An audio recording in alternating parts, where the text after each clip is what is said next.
अब देख लेते हैं पश्चिम बंगाल हिंसा पर हर अपडेट सिर्फ 9 सेकंड न्यूज में। हुगली के रसड़ा में हुए हिंसा पर कोलकाता हाईकोर्ट में सुनवाई। आज बीजेपी नेता शुभेंदु अधिकारी ने दायर की याचिका। कोर्ट ने ममता सरकार से मांगी है रिपोर्ट। पश्चिम बंगाल में हुए दंगे और खराब कानून व्यवस्था को लेकर गृह मंत्री अमित शाह ने मांगी रिपोर्ट। ममता सरकार से 3 दिन के अंदर रिपोर्ट देने को कहा गया।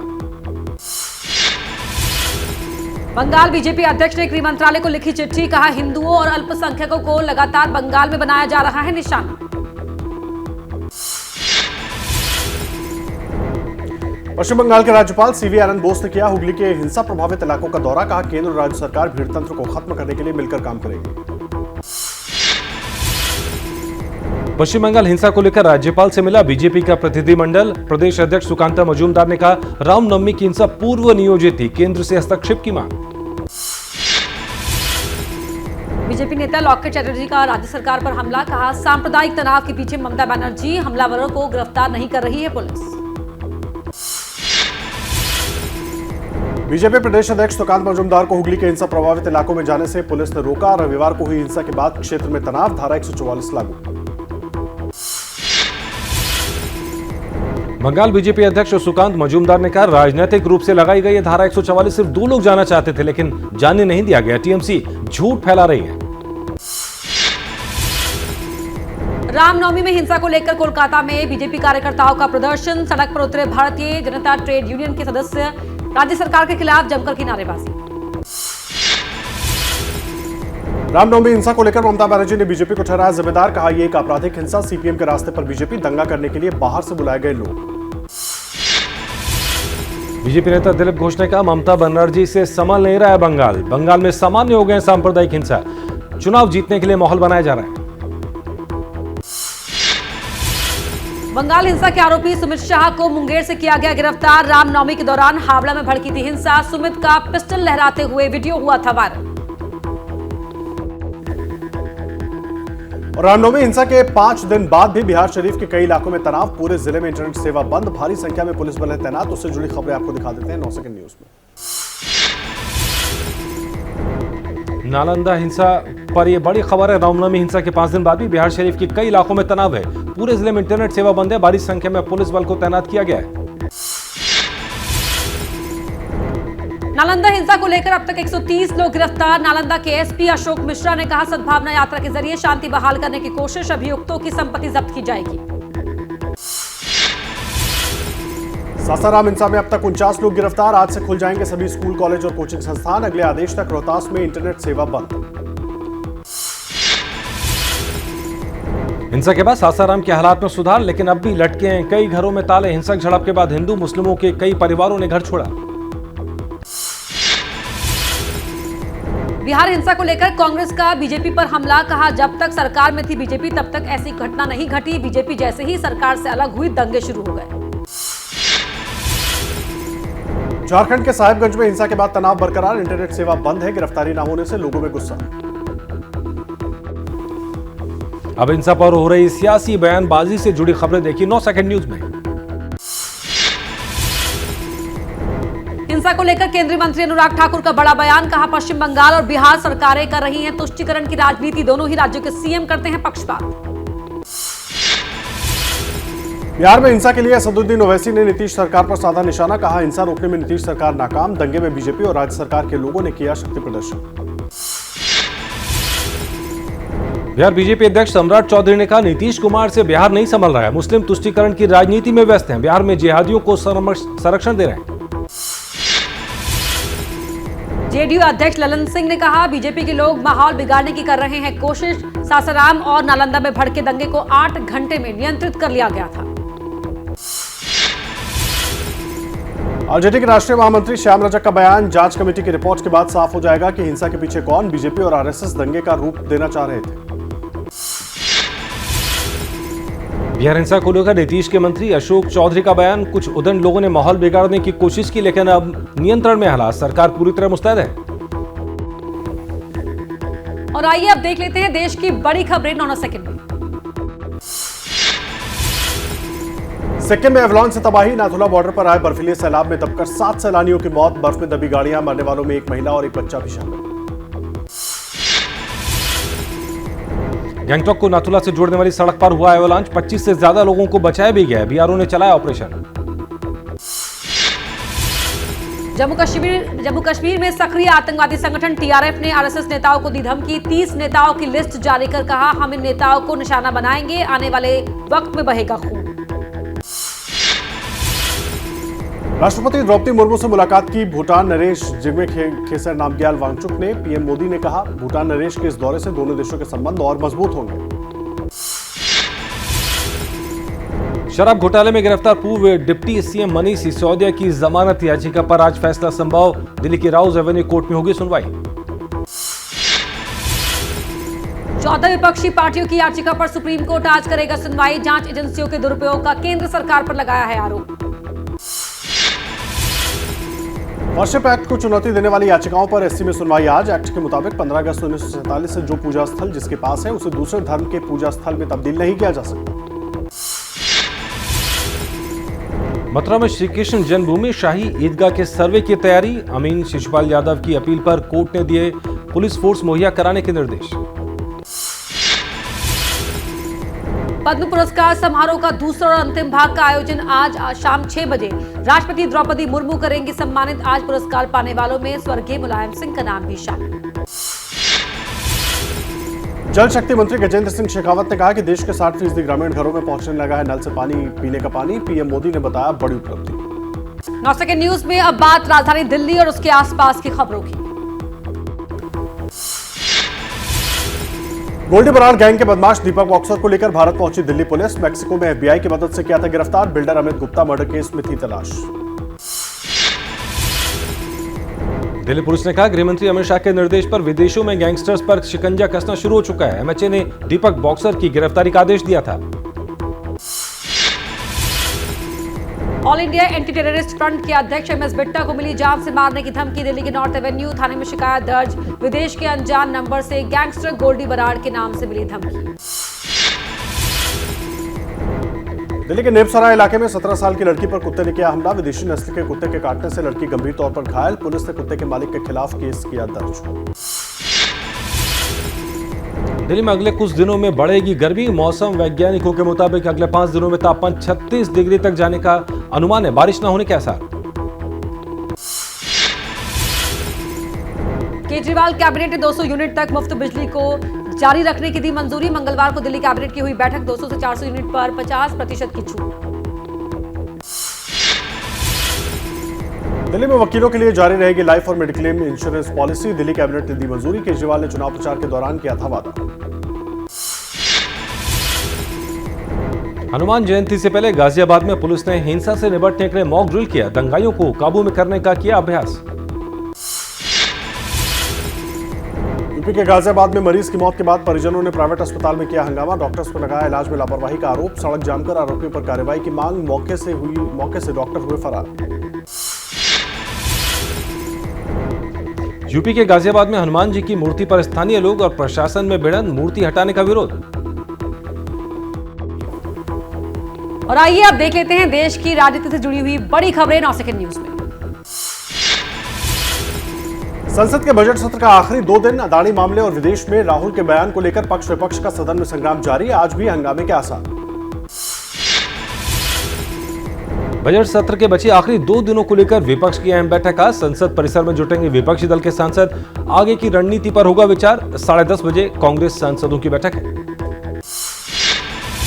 बीजेपी के स्थापना दिवस पर प्रधानमंत्री मोदी 10,40,000 बूथों के कार्यकर्ताओं को वर्चुअली करेंगे संबोधित। सभी सांसद बाल योगी ऑडिटोरियम में रहेंगे मौजूद। 7 अप्रैल को अमित शाह जाएंगे उत्तर प्रदेश। कौशाम्बी महोत्सव का शुभारंभ और सांसद खेल प्रतियोगिता के विजेताओं को करेंगे सम्मानित। आजमगढ़ भी जाएंगे शाह। लेफ्ट पार्टियों के बैनर तले दिल्ली के रामलीला मैदान में आज किसान और मजदूरों का केंद्र के खिलाफ प्रदर्शन।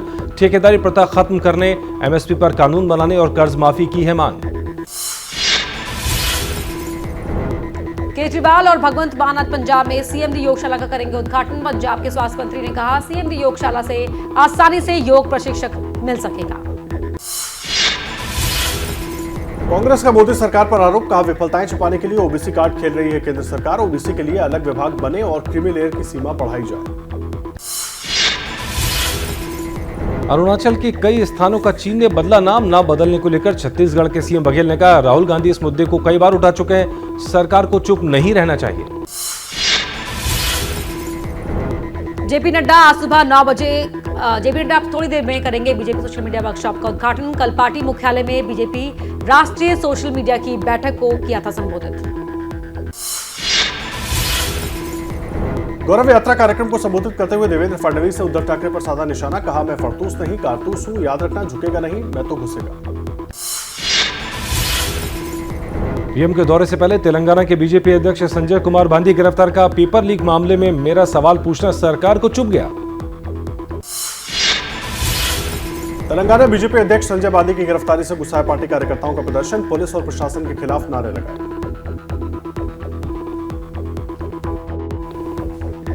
अब राहुल की सजा पर राजनीति और देश की सियासत की कुछ और बड़ी खबरें देख लेते हैं 9 सेकंड न्यूज में। मध्य प्रदेश के पूर्व मुख्यमंत्री कमलनाथ बोले, राहुल गांधी को सजा सुनाने वाले जज को सरकार ने प्रमोशन देकर भेजा था गुजरात। राहुल के सजा पर शशि थरूर का बयान, राहुल ने कभी नहीं कहा कि सारे मोदी चोर, केस बहुत कमजोर था, गलत तरीके से हुई सजा। राहुल के समर्थन में झारखंड में प्रदर्शन, लोकसभा सदस्यता रद्द किए जाने के खिलाफ कांग्रेस कार्यकर्ताओं ने निकाला मशाल जुलूस। राजस्थान के भीलवाड़ा में कलेक्ट्रेट दफ्तर पर बीजेपी का प्रदर्शन, पुलिस ने पानी की बौछार छोड़ी, लाठियां चली। झारखंड मुक्ति मोर्चा के स्थापना दिवस पर अजीब कारनामा, यहां जिंदाबाद की जगह मुख्यमंत्री हेमंत सोरेन अमर रहे के पोस्टर लगा दिए गए, बाद में हटाए गए। एनसीईआरटी से मुगलों के जुड़े चैप्टर को हटाए जाने को लेकर विवाद, एनसीईआरटी निदेशक दिनेश प्रसाद सकलानी की सफाई, कहा यह झूठ है, अध्याय में मुगलों को नहीं छेड़ा गया। निराला के गीत को एनसीईआरटी के सिलेबस से हटाए जाने को लेकर एसपी ने उठाए सवाल, योगी की मंत्री का पलटवार, कहा बिना तथ्य कोई बात नहीं करनी चाहिए। सपा सांसद शफीकुर रहमान बर्क ने कहा, मुगलों ने भारत के लिए बहुत काम किया, उनके इतिहास को बदला नहीं जा सकता, बीजेपी हमेशा से ही हिंदू मुस्लिम की राजनीति करती आई। रामचरितमानस, रामायण और श्रीमद् भागवत गीता को राष्ट्रीय ग्रंथ घोषित करने की मांग, अयोध्या से साधु संतों की हुंकार, आचार्य सत्येंद्र दास के आवास पर हुई बैठक। केरल के राज्यपाल आरिफ मोहम्मद खान ने कहा, दुनिया के सभी देश भारत को शांति स्थापित करने वाला राष्ट्र मानते हैं, वर्ल्ड पीस हार्मनी डे पर आयोजित कार्यक्रम में हुए शामिल। 9 सेकंड में अब बात उत्तर प्रदेश की बड़ी खबरों की। यूपी के गोरखपुर में एग्रीकल्चर विभाग के अधिकारी की चलती गाड़ी में शॉर्ट सर्किट की वजह से आग लग गई, सभी ने गाड़ी से कूदकर जान बचाई। गोरखनाथ पुल के पास हुआ हादसा, कार जलकर खाक। प्रयागराज कांड में यूपी सरकार का बड़ा एक्शन, बरेली, बांदा और नैनी जेल के जेलर सस्पेंड, साबरमती से तिहाड़ शिफ्ट हो सकता है अतीक अहमद। यूपी के शाहजहांपुर में एक हफ्ते से बंद कमरे में परिवार को पुलिस ने बाहर निकाला, सभी की मानसिक हालत ठीक नहीं, दावा है कि पूजा के बाद खुद को घर में बंद किया था। यूपी के सहारनपुर में अवैध संबंध के चलते दोस्त की हत्या, 3 आरोपियों को पुलिस ने किया गिरफ्तार, सबूत मिटाने के लिए शव को पेट्रोल डालकर जलाया, नशा करने के बाद वारदात को अंजाम दिया गया। यूपी के औरैया में नाबालिग दोस्त ने दोस्त को मारी गोली, वारदात में शामिल रहे 3 आरोपी वारदात के बाद हुए फरार, प्रेमिका से बात करने पर मारी गोली, पुलिस ने तीनों को किया गिरफ्तार। यूपी के इटावा में 135 किलो गांजे की तस्करी कर रहे 4 लोगों को पुलिस ने गिरफ्तार किया, ओडिशा से लाकर राजस्थान के अलवर में पहुंचाई जानी थी नशे की खेप, करीब 25 लाख का गांजा बरामद।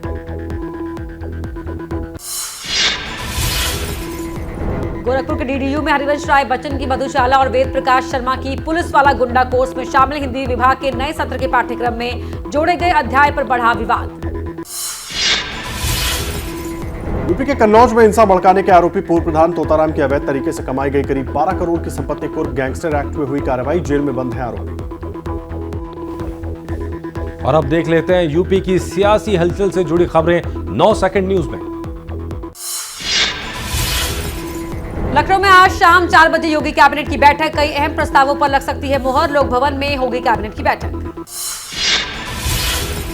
निकाय चुनाव को लेकर यूपी में हलचल तेज, चुनाव से पहले समाजवादी पार्टी में हाई लेवल मीटिंग, टिकट के लिए कवायद तेज, अखिलेश यादव से मिलने के लिए नेताओं का तांता। मायावती पर केंद्रीय मंत्री रामदास आठवले का हमला, कहा मायावती आज जो कुछ भी हैं वो काशीराम के कारण ही है, दलितों के लिए कुछ नहीं किया। ओपी राजभर का अखिलेश यादव पर हमला, कहा तीसरे मोर्चे में ऐसे लोगों को शामिल कर रहे हैं जो बीजेपी को जिताने का काम कर रहे हैं, मुसलमानों को कर रहे हैं गुमराह। यूपी के सीतापुर में एम्बुलेंस रोकने के आरोप में बीजेपी नेता उमेश मिश्रा गिरफ्तार, वायरल वीडियो पर पुलिस का एक्शन, एम्बुलेंस के आगे गाड़ी पार्क करने और बहस करने का वीडियो हुआ था वायरल। और अब देख लेते हैं अन्य राज्यों से जुड़ी बड़ी खबरें 9 सेकंड न्यूज में। महाराष्ट्र के नंदुरबार में 2 गुटों में पत्थरबाजी में 2 पुलिसकर्मी घायल, 7 आरोपी गिरफ्तार। उत्तराखंड के नैनीताल में अवैध रूप से मस्जिद निर्माण के आरोप को लेकर बवाल, भोटिया पराव इलाके की घटना, विरोध में उतरकर लोगों ने किया जमकर हंगामा। ओडिशा के भद्रक में नदी में डूबने से 3 छात्रों की मौत, नदी में नहाने गए थे 5 दोस्त, हादसे के हुए शिकार, 5 को अस्पताल में करवाया गया भर्ती, 3 छात्रों की हुई मौत। मध्य प्रदेश के भोपाल में शराब की दुकान के बाहर लोगों का प्रदर्शन, स्थानीय लोगों ने की शराब की दुकानें बंद करने की मांग। पश्चिम बंगाल के हुगली में फायर स्टेशन के ट्रांसफार्मर में लगी आग, मौके पर पहुंची दमकल की 3 गाड़ियों ने बुझाई आग, रिसड़ा फायर स्टेशन की घटना में कोई हताहत नहीं। उत्तराखंड के रामनगर में हाथी और बाघ की लड़ाई का वीडियो सोशल मीडिया पर viral, Jim Corbett national park में पर्यटकों ने बनाया था वीडियो। मध्य प्रदेश के उमरिया में बाघ के हमले में शावक की मौत, बांधवगढ़ टाइगर रिजर्व की घटना, शावक की उम्र करीब 3 महीने, इलाके में चलाया गया सर्च ऑपरेशन। देहरादून में सड़क हादसे में महिला की मौत, सड़क पार करते समय ट्रक की चपेट में आई महिला, सीसीटीवी कैमरे में कैद हुआ हादसा, ट्रक ड्राइवर मौके से फरार। गुजरात के भरूच में सीवर लाइन साफ करने उतरे 3 मजदूरों की दम घुटने से मौत, 2 को गंभीर हालत में अस्पताल में भर्ती कराया गया। मध्य प्रदेश के शिवपुरी में पड़ोसियों से परेशान महिला ने कलेक्टर दफ्तर में खुद पर पेट्रोल डालकर की आत्मदाह की कोशिश, पुलिस पर लगाया जबरन राजीनामा करवाने का आरोप, कोई सुनवाई न होने से थी नाराज। हरियाणा के बहादुरगढ़ में सेफ्टी टैंक में ड्रेनेज पाइप डालने के दौरान हादसा, जहरीली गैस में दम घुटने से 4 लोगों की मौत। बिहार के मोतिहारी में आवारा सांड के हमले में एक शख्स की मौत, सांड ने युवक को पटक पटक कर मार डाला, युवक के पेट में आई थी गंभीर चोट। कर्नाटक के मंगलुरु में 70 साल की बुजुर्ग महिला ने रेल दुर्घटना को रोका, लाल कपड़ा लहराकर ट्रेन को रोका, रेलवे ट्रैक पर बड़ा पेड़ गिरने से टूटी पटरी, समय रहते रेल को रोककर बड़े हादसे को टाला। राइट टू हेल्थ को लेकर राजस्थान में डॉक्टरों का विरोध खत्म, आज लौटेंगे काम पर, डॉक्टरों और सरकार के बीच हुई बातचीत के बाद प्रदर्शन खत्म करने का फैसला। राइट टू हेल्थ बिल पर राजस्थान सरकार में मंत्री प्रसादी लाल मीणा ने कहा, डॉक्टर्स की मानेंगे 2 से 3 मांग, 50 से कम बेड वाले अस्पतालों में कानून लागू नहीं होगा। अब देख लेते हैं लोकसभा विधानसभा चुनाव की तैयारियों से जुड़ी हुई खबरें 9 सेकंड में। 8 अप्रैल को तेलंगाना और तमिलनाडु जाएंगे पीएम मोदी, 9 अप्रैल को कर्नाटक के बांदीपुर में प्रोजेक्ट टाइगर की 50वीं सालगिरह में होंगे शामिल। कर्नाटक में कल्याण राज्य प्रगति पार्टी पर चुनावी जनसभा में खुलेआम लोगों को नोट बांटने का आरोप, राज्य में चुनावी आचार संहिता लागू है। कर्नाटक में SC/ST रिजर्वेशन में बंटवारे को लेकर बंजारा समुदाय का विरोध प्रदर्शन जारी, शिवमोगा में धरना दिया। कर्नाटक विधानसभा चुनाव को लेकर कांग्रेस की दूसरी सूची जारी हो सकती है आज, केंद्रीय चयन समिति और स्क्रीनिंग कमेटी की बैठक में लगी अंतिम मुहर। सिद्धरामैया के बयान को लेकर कर्नाटक कांग्रेस प्रमुख DK शिव कुमार ने कहा, मैं किसी के बयान से निराश नहीं, पता है सिद्धरामैया के दिल में क्या है और मेरे दिल में क्या है। विधानसभा चुनाव को लेकर जेडीएस प्रमुख देवगौड़ा का दावा, कुमार स्वामी सबसे बड़े नेता बनकर उभरेंगे, निजी सर्वे के मुताबिक कर्नाटक की जनता का मिलेगा भरपूर समर्थन। HD कुमारस्वामी का बयान, अपने दम पर बनाएंगे कर्नाटक में सरकार, पहले ही कर चुके हैं पंचरत्न योजना की घोषणा। आरक्षण पॉलिसी के खिलाफ कर्नाटक के शिवमोगा में बंजारा समुदाय का प्रदर्शन, सड़कों पर दिया धरना, प्रदर्शन की वजह से आवाजाही में दिक्कत हुई। और अब देख लीजिए कोरोना के बढ़ते खतरे से जुड़ी हुई खबरें 9 सेकंड न्यूज में। देश भर में 24 घंटे के अंदर कोरोना के 3038 नए मामले हुए दर्ज, अब हर रोज करीब 3000 कोरोना मरीज आ रहे हैं सामने। दिल्ली में बीते 24 घंटे में कोरोना के 521 नए केस सामने आए। एक मरीज की हुई मौत। कुल 1710 एक्टिव केस। पॉजिटिविटी रेट 15.64% हुआ। राजस्थान के CM Ashok Gehlot Covid positive tweet कर दी जानकारी। कहा, डॉक्टर्स की सलाह पर कुछ दिन घर से काम रखूंगा जारी। लोगों को दी कोरोना से बचने की सलाह। राजस्थान के पूर्व मुख्यमंत्री वसुंधरा राजे कोरोना संक्रमित। ट्वीट कर कहा, जो लोग मेरे संपर्क में आए वो जांच करवाएं, लोग सावधानी बरतें। राजस्थान में बीते 24 घंटे में 17 नए कोरोना के केस आए सामने। कांग्रेस नेता सचिन पायलट ने मुख्यमंत्री अशोक गहलोत और पूर्व सीएम वसुंधरा राजे के कोरोना पॉजिटिव होने पर उनके जल्द ठीक होने की कामना की है। पूरे महाराष्ट्र में 711 कोरोना केस रिपोर्ट हुए। 4 जाने गई। मुंबई 218 केस आए सामने। स्वास्थ्य मंत्री सावंत बोले, हालात काबू में हैं। पूरे राज्य में 3792 एक्टिव कोविड केस। बीते एक दिन में पंजाब के कोरोना के 73 मरीज आए सामने। कर्नाटक में 324 नए कोविड केस हुए दर्ज। एक मरीज की हुई मौत। 284 लोग ठीक होकर घर लौटे। कोरोना को लेकर उत्तराखंड के सीएम पुष्कर सिंह धामी ने कहा, 4 धाम यात्रा के दौरान कोविड गाइडलाइंस का करना होगा पालन। कोरोना को लेकर सरकार अलर्ट। मध्य प्रदेश में कोरोना के 27 नए केस आए सामने। भोपाल में 16, इंदौर में 11, जबलपुर और नर्मदापुरम में एक कोविड केस हुआ दर्ज। कैबिनेट मंत्री विश्वास सारंग ने कहा, कोविड से निपटने के लिए सरकार की तैयारियां पूरी। और आइए अब देख लेते हैं उमेश पाल मर्डर केस और अपराध की दूसरी बड़ी खबरें सिर्फ 9 सेकंड में। उमेश पाल हत्याकांड में 21 मार्च को गिरफ्तार 5 आरोपियों को कोर्ट ने 14 दिन की न्यायिक हिरासत में भेजा। उससे पहले प्रयागराज पुलिस ने 6 घंटे तक पूछताछ की। उमेश पाल हत्याकांड में एसटीएफ की गिरफ्त में आए अतीक अहमद के बहनोई अखलाक से पूछताछ जारी। शूटर गुड्डू मुस्लिम को अपने घर में दी थी पनाह। उमेश पाल हत्याकांड में आरोपी अतीक अहमद की पत्नी शाइस्ता परवीन मायावती की पार्टी में बनी रहेंगी। हालांकि बीएसपी ने उनका मेयर का टिकट काट दिया है। पंजाब के मोहाली में प्राइवेट अस्पताल में किडनी बेचने वाले रैकेट का भंडाफोड़। 2 आरोपी गिरफ्तार। 2 मामलों में सामने आया मरीज की किडनी बेचने का मामला। कुल 33 किडनी की गई ट्रांसप्लांट। पंजाब के गुरदासपुर में एएसआई ने अपनी पत्नी बेटे की गोली मारकर हत्या की। घर के पालतू कुत्ते को भी मारी गोली। पुलिस ने घेरा तो खुद को भी गोली मारकर जान दी। राजस्थान के झालावाड़ में बदमाशों ने चाकुओं से गोदकर टीचर की हत्या की। वारदात के बाद बदमाश हुए फरार। स्कूल से लौटते वक्त हुआ हमला। पुलिस छानबीन में जुटी। मध्य प्रदेश के धार में ग्रामीणों को बंधक बनाकर हथियारबंद बदमाशों ने गांव में की लूटपाट। 3 घरों से नकदी और गहने लेकर फरार हुए। करीब 20 से 25 बदमाशों ने की डकैती।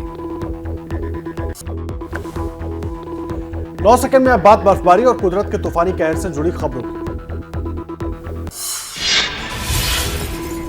जम्मू कश्मीर में पहाड़ों पर बर्फबारी जारी। हिमाचल सेक्टर में हर तरफ जम गई बर्फ। सर्दी बढ़ी। अवलांच का बड़ा खतरा। प्रशासन ने 24 घंटे का अलर्ट जारी किया। जम्मू में बेमौसम बारिश से गेहूं की फसल को नुकसान। किसान बोले, आधी से ज्यादा फसल बर्बाद हुई। सरकार नहीं कर रही है मदद। बर्फबारी की वजह से केदारनाथ धाम जाने तक पैदल रास्ते ठप। पुनर्निर्माण काम भी रुके। बारिश से फसलों को हुआ नुकसान। कुबेर ग्लेशियर आने के कारण पैदल मार्ग बंद। बेंगलुरु में भारी बारिश। आम जनजीवन प्रभावित। कई इलाकों में हुआ जलभराव। कई विमानों की लैंडिंग में हुई देरी। करीब 14 उड़ानों को डाइवर्ट करना पड़ा।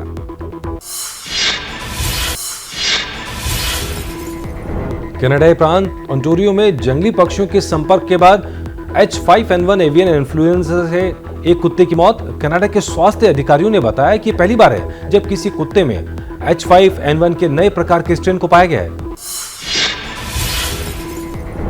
पनामा के तटीय क्षेत्र बोका चिका के पास 6.6 तीव्रता का शक्तिशाली भूकंप आया। भूकंप का केंद्र बोका चिका से 72 किलोमीटर दक्षिण में पृथ्वी की सतह से 10 किलोमीटर की गहराई में था। और 9 सेकंड न्यूज में चलते चलते अब देख लेते हैं खेल जगत की खबरें।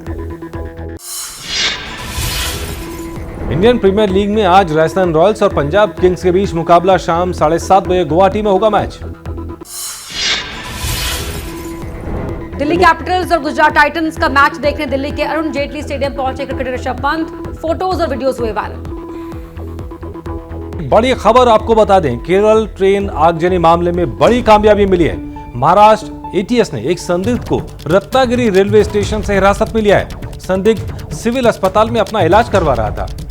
संदिग्ध के सिर में चोट लगी थी। आपको बता दें कि रविवार के दिन आरोपी ने कई यात्रियों को आग लगा दी थी। यह आग अलापुजा कन्नूर एक्सप्रेस ट्रेन के जीवन कंपार्टमेंट में अल्तूर के पास लगी थी। इस आग में एक बच्चे समेत 3 यात्रियों की मौत हो गई थी, जबकि वो चलती ट्रेन से खुद को बचाने के लिए कूद गए थे। इस घटना में 9 यात्री जल गए थे। ये बड़ी खबर। इस मामले में एक संदिग्ध को पकड़ा गया है।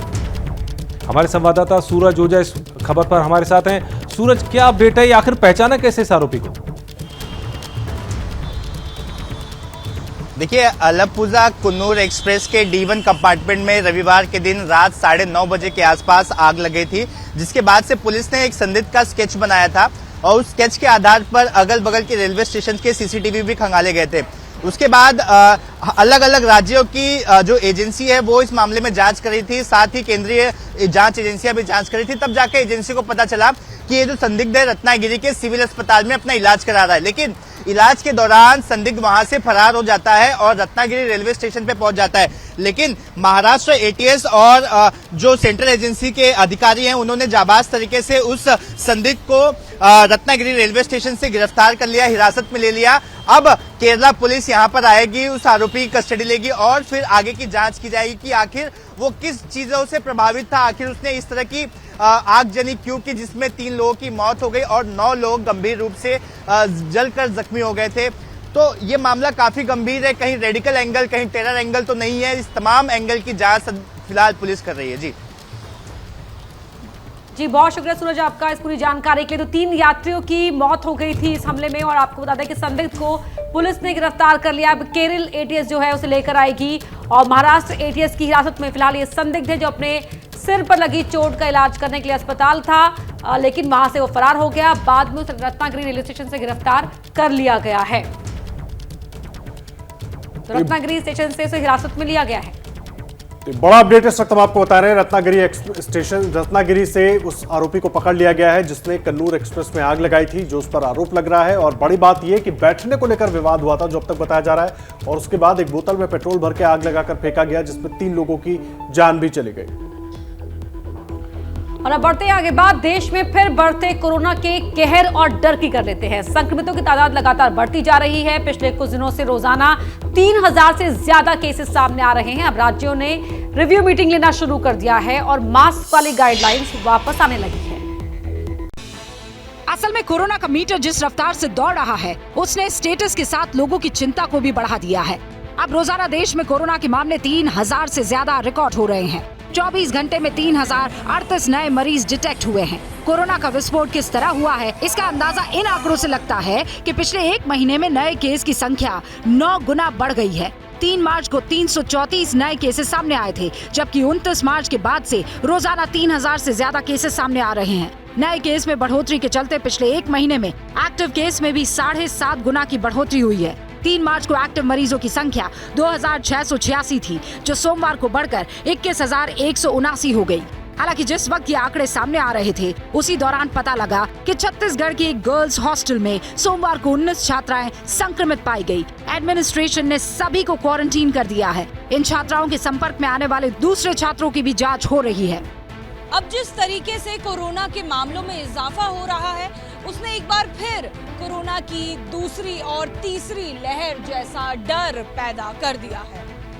यही वजह है कि स्टेट्स एक बार फिर मास्क लगाने पर जोर देने लगे हैं। कुछ जगहों पर मास्क पहनना मैंडेटरी कर दिया गया है।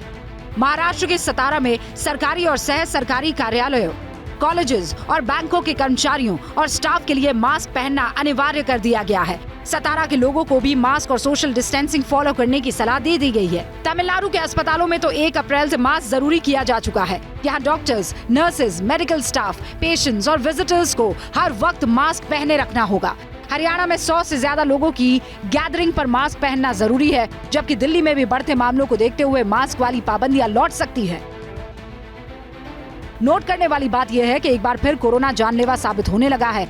पिछले 24 घंटे में कोरोना से 9 लोगों की मौत हुई है। कोरोना को लेकर केंद्र सरकार अलर्ट मोड पर है। पीएम मोदी कुछ दिन पहले रिव्यू मीटिंग कर चुके हैं। फिर हेल्थ मिनिस्ट्री ने भी कोरोना और इन्फ्लुएंजा को लेकर पुख्ता तैयारी करने के लिए कह दिया है। राज्य सरकारें भी कोविड वार्ड तैयार करने पर जोर देने लगी है। सिचुएशन को लगातार रिव्यू किया जा रहा है और अगर जरूरत पड़ी तो फिर सख्त फैसले लिए जा सकते हैं।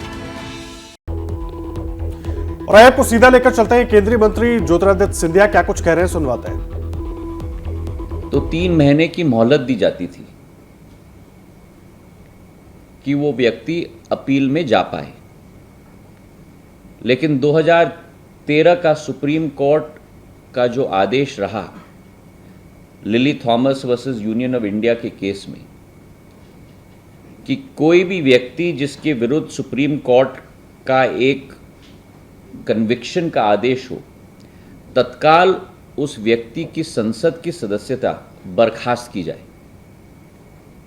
इस वर्डिक्ट के बाद जब कांग्रेस पार्टी की ही शासन केंद्र में थी और तत्कालीन न्याय मंत्री कपिल सिब्बल जी ने प्रधानमंत्री जी के उस तत्कालीन प्रधानमंत्री जी मनमोहन सिंह जी के आदेश के आधार पर अध्यादेश निकाला था, उसी अध्यादेश की जब प्रस्तुतिकरण की जा रही थी तब उसी समय राहुल गांधी जी ने कहा था कि इस अध्यादेश को फाड़ के कचरे के टोकरी में फेंक देना चाहिए। तो फिर आज मैं पूछना चाहता हूं, ये हिपोक्रेसी क्यों है? इसका जवाब कांग्रेस पार्टी को देना होगा। और इसी के साथ जो अत्यंत आश्चर्यजनक वाक्य रहा राहुल गांधी जी के द्वारा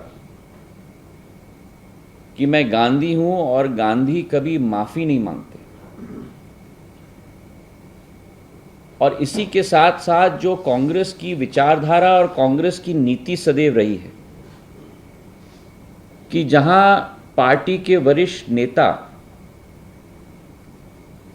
संसद के उपनेता ने संसद में कहा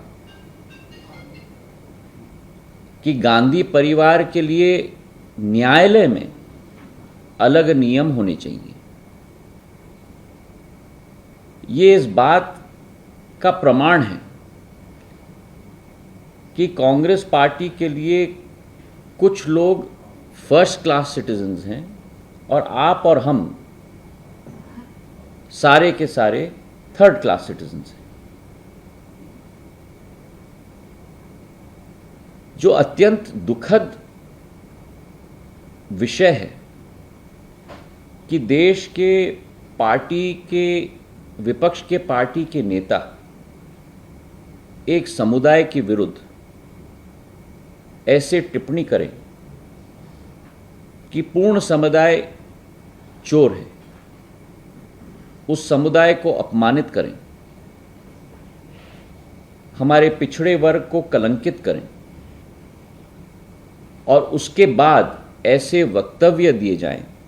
मैं मानता हूं कि जिस कांग्रेस पार्टी ने पिछड़े वर्ग को कलंकित और अपमानित करने का काम किया है, जिस कांग्रेस पार्टी ने हमारे सैनिकों की वीरता पर प्रमाण मांगा है, जिस कांग्रेस पार्टी ने ये वक्तव्य दिया है कि हमारे सीमावर्ती इलाके पर चीन के द्वारा हमारे सैनिकों की पिटाई हुई है, ऐसे कांग्रेस पार्टी की कोई विचारधारा नहीं बची है। तो आप सुन रहे थे केंद्रीय मंत्री ज्योतिरादित्य सिंधिया को जो कांग्रेस राहुल गांधी पर हमला कर रहे थे। 9 सेकंड न्यूज में फिलहाल इतना ही।